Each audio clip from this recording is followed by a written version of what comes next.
Everyone good? Okay. Good afternoon. At 7:37 this morning, Sergeant Bernie Burnett was northbound on I-95 in Carmel when he came across multiple vehicles off the road on both sides of the interstate that had collided with one another. While on scene, vehicles continued to crash around Sergeant Burnett. Sergeant Darren Foster arrived to assist Sergeant Burnett and we were on scene for a very short amount of time before his own cruiser was struck. All told, approximately 30 vehicles became involved in that crash scene. Several tractor trailers were involved that approached the scene and struck vehicles at full speed. Additionally, approximately 10 more vehicles were involved in secondary crashes as traffic approaching the scene began to back up.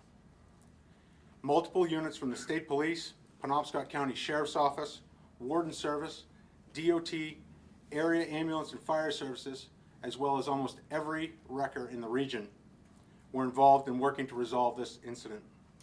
A traffic detour was set up at the Etna exit. There were several miles of backed up traffic that extended from mile marker 174 to mile marker 167. That traffic was rerouted through a crossover to the southbound lane of I-95. 30 vehicles were towed. 10 people were transported to the hospital, several with significant but non-life-threatening injuries. We are still in the beginning phases of this investigation. Currently, it appears that the rising sun was a significant factor in causing the crash. I'll reference that photo on the board there. That was pulled from Sergeant Burnett's dash camera at approximately the same time that he was approaching the scene. For those who remember the multi-vehicle crash in the same area in February of 2015, I can tell you that a lot of the things we learned as an agency at that time came into play today. Our first concern was to care for the injured. Once that occurred, we put into place several of the processes that we have developed over the years to accurately track vehicles involved, as well as to gather the information we needed for the investigative report.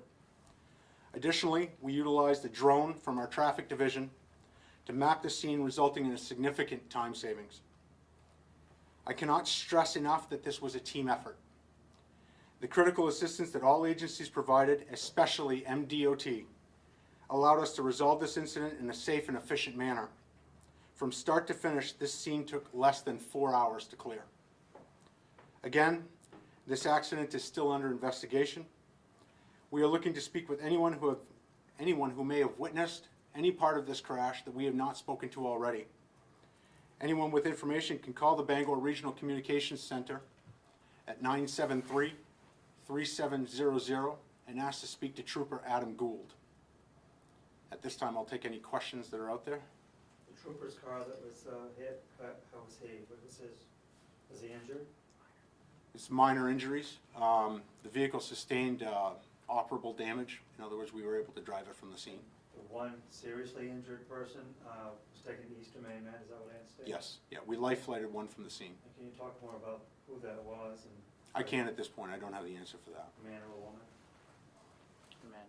It was a man. Okay. The accident that was in 2015, do you know how many cars that involved? I'll turn that over to Sergeant Meserve. He was on scene for that accident. I don't have the exact number, but it was just over 100, so I believe it was 102 or 104 in that one. Would it be, we heard a lot of the victims, the witnesses talking about the sun. Were the weather conditions, the road conditions a factor at all? That's something we're still drilling down on. We knew we'd be asked this question. Obviously, that potentially comes into play with every accident, but we just haven't drilled down on exact temperatures and whatnot at that particular time. That's something we're still working on. Witness after witness telling you it was the rising sun, blinding sun? Not only witness after witness, but arriving units were telling us. It was, Sergeant Burnett in particular, as he arrived, this is the view that he had through his window. So, pretty good first account view. Is there anything about that patch of the interstate that makes it prone to accidents? I would just say that, from 174 to 167, for whatever reason, that area does seem to freeze first. I don't know if it's because of the ledge in the area or what exactly it is, but typically when we have crashes and storms that come, that area seems to get the crashes first. So I guess that's as much as we can say. seeing how all the departments work together. You said that the training that went into it made things logistically work better today. Is that something that you guys strive to do? That's absolutely for sure. I mean, we're here in Maine, and our resources in every department are sparse. So when you have an all-hands-on-deck incident like this, everybody comes in to help. Absolutely everybody comes in to help. We had forestry diverting traffic for us. I mean, everybody comes in to help, and everybody congeals as a team. It's no questions asked. It's what do you need? How can we help? We certainly, any agency involved in one of these things, whether they're the lead or not, certainly appreciates that type of help, and it just happens without asking. And the time of day that it was, is that like a commuter time? Is that a Absolutely. relatively busy time of day? Yeah, the hours between 6 a.m. and 8 a.m. Northbound or even southbound on the interstate are typically commuter hours. So. I think every driver can relate to this sun in the eyes. Is there any lesson learned here? What can we do? If you come across black ice, you can't really expect that, but other than to slow down. So how do you get to where you're going when the sun is right there in your eyes? Obviously, you drive anticipating hazards like this. The only thing you can do when you've got sun in your eyes like that is, keep an eye around you, slow down a little bit, and you just can never tell what's going to be in front of you, so you act appropriately. Do you have any idea what agencies did help you out at this point? Can you list most Sure. of them? Aside from the state police, there was Penobscot County Sheriff's Department, Maine Forestry Service, Maine Warden Service, MDOT, stop me if I'm missing anybody. Carmel Fire, Newburgh Fire, and then Etna Fire, Etna Fire. Hamden. Also, if we could just thank all our tow truck operators. We literally called every single one, and without fail, they all came out and helped us. We had them backed up, and they were unseen for a while, but it allowed us to clear the scene very quickly. So we appreciate them as well. Looking at those pictures on the wall, are you surprised that you didn't have a fatality here? Sure. I mean, this is a 30-40 vehicle crash, so I mean, if we walk away from one of these deals with minor or even significant but non-life-threatening injuries, that's always the best outcome for us.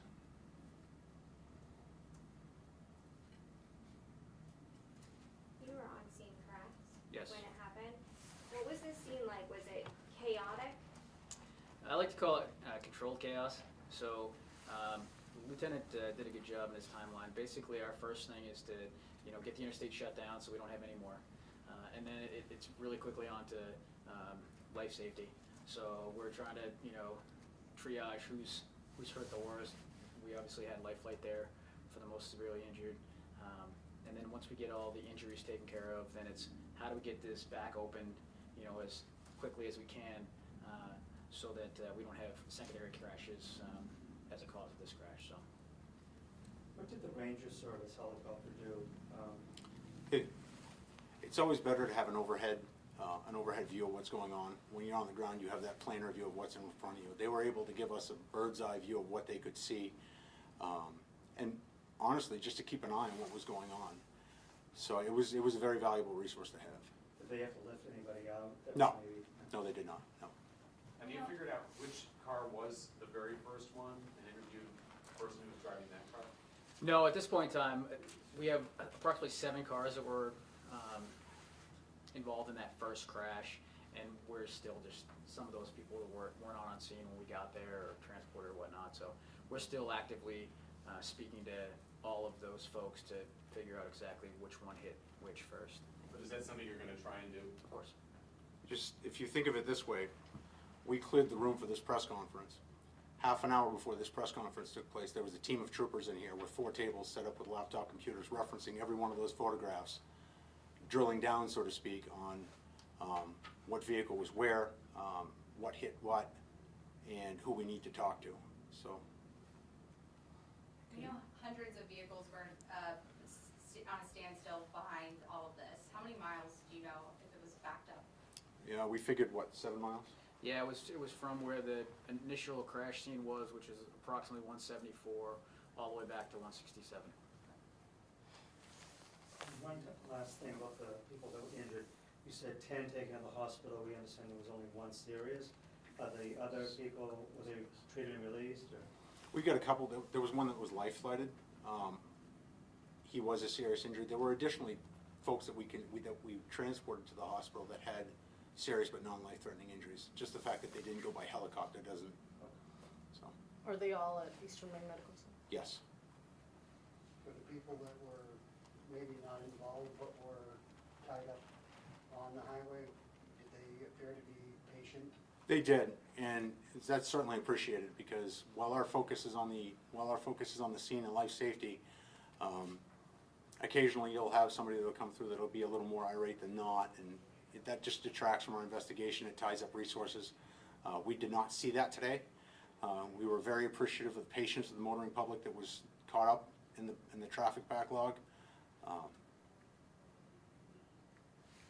No, there was MS-8054 transport vehicle in there. Were there any other school transport vehicles with students or No, kids? no, that was a van registered to MS-54, but no other school vehicles other than that. So is it safe to say, looking back, like you said, you went back to the last time it happened to now, that this is the protocol that you'd like to see happen? Well, if you speak to the processes that were put in place back in 2015, one of the first things that troopers did on scene was, after ensuring life safety, they immediately whipped out cameras and took pictures of absolutely everything, much like you see today. Additionally, they were snapping photographs of driver's licenses, registrations to correspond with all those things, and we were moving vehicles just as quickly as possible, because from a philosophy of traffic safety, you want to get that road cleared just as quickly as you can. So a lot of the technology that we have today that we didn't have potentially 20 years ago assisted us. When you can snap a picture of a driver's license, an insurance card, and a registration, you can do the report later, and you've just occupied 30 seconds of your time. You can hook the vehicle and take it out of there. So it assists us in moving traffic out of there very, very quickly. Additionally, 5 years ago, they came up with a process of tagging vehicles as they were checked. You figure if you've got a 30 vehicle crash, how do you really know if a vehicle's been checked or not if you've got multiple units on scene? So in particular today, if you were at the scene, you noticed orange tags on vehicles that have been checked and cleared. And that tells us right away that vehicle is good to go. So simple processes like that were developed out of that crash and probably were utilized before 2015 but were formalized back then, allowed us to expedite today. I think you may have learned something and maybe even make the process even better. Every one of these incidents is a learning process. Traditionally through time, the interstate system, particularly in the the greater Bangor area, anywhere between Newport and Lincoln, sees one of these crashes